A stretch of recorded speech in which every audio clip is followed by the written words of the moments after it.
Hey, this is Jamie from Capsule Computers, and today we are reviewing Armikrog. The game is a spiritual successor to the Neverhood and was kickstarted back in May of 2013. The game is available at major digital retailers like Steam for Linux, Mac, and Windows for $24.99 as of the recording of this video. Armikrog is a point-and-click adventure from the creators of the Neverhood. The game stars Tommyknot, one of 3 astronaut brothers, tasked to find enough plutonium to solve the power crisis on their home planet. Tommy's 2 brothers are missing in action, so Tommy and his companion Beak are the last hope. The pair blast off to Spiro 5 and violently crash land into the Armikrog fortress. Here, Tommy and Beak discover a baby in danger that may be the key to escaping this fortress. Unfortunately, the plot is pretty bland and is absolutely filled with really common tropes. The game is already really short, and the majority of the plot is jammed into the last 15 minutes of the game, leaving little room for character or plot development.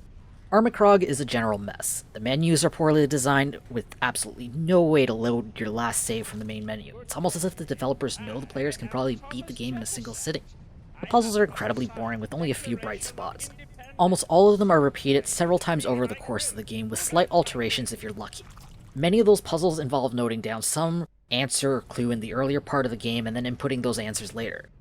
Forgetting those often involves a really boring hike back to the earlier part of the game, and this goes down to some pretty ridiculous levels, as one point in the game actually requires the player to go back to the beginning of the game and then walk all the way to the end to solve the puzzle. Yeah, I really wish I was kidding about that one. Armikrog's controls are pretty awful. There are no instructions on the control scheme used in the game. Instead, the player is left to use trial and error to discover that the game's controls are incredibly simple. Click where you want to get Tommy or Beak to walk somewhere, double-click on Tommy or Beak to switch characters.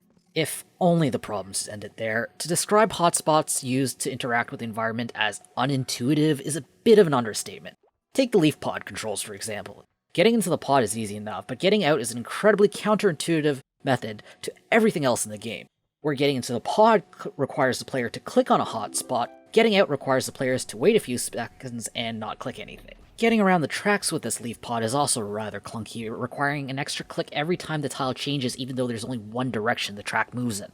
The game itself is incredibly buggy. Although backers were promised beta testing slots during the Kickstarter, the game feels like it's barely seen any QA testing. I've encountered every type of glitch in the game, from minor animation issues up to game-breaking bugs. Right now, Armikrog feels like a really expensive Steam Early Access title.